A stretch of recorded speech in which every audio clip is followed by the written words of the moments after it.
Je m'appelle Bénédicte Épinay et je suis la déléguée générale du comité Colbert.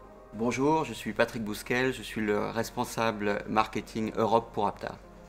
Alors pour nous, le fait que le comité Colbert, en la personne de sa déléguée générale, Bénédicte Épinay, est parmi nous, c'est vraiment un honneur puisque c'est une reconnaissance d'une société qui est maintenant entreprise du patrimoine vivant, qui a été créée en 1921 et qui, à travers ce centenaire, a fait preuve de résilience en s'ajustant à toutes les évolutions du luxe.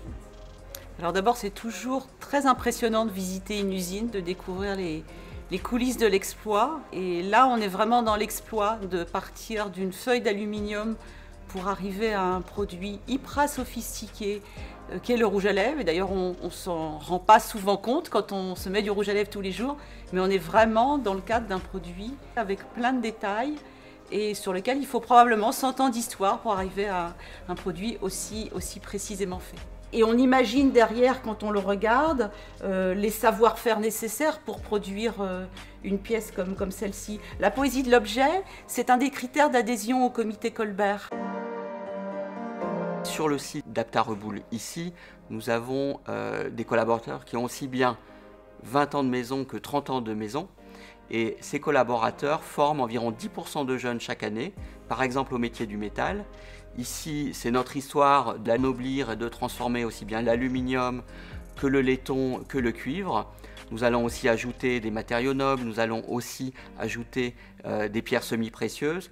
Et toute cette transmission passe par le tutorat. Dans cette idée de la transmission, c'est d'ailleurs la raison d'être du comité Colbert, qui est promouvoir passionnément, transmettre durablement, développer durablement les savoir-faire et la création française pour insuffler du rêve. Donc on est vraiment dans cette idée d'une transmission longue, patiente, des savoir-faire pour produire les rouges à lèvres qu'on vient de voir aujourd'hui. Donc ça, c'est une des valeurs fortes du luxe aujourd'hui, mais qui, je l'espère, va perdurer demain.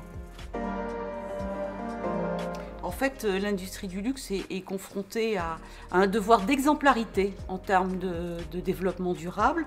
Mais c'est aussi un engagement à vraiment utiliser, par exemple, de l'énergie verte pour ici le site de Reboul, de collecter, trier et aussi valoriser et recycler les chutes de métal, puisque nous travaillons beaucoup le métal ici.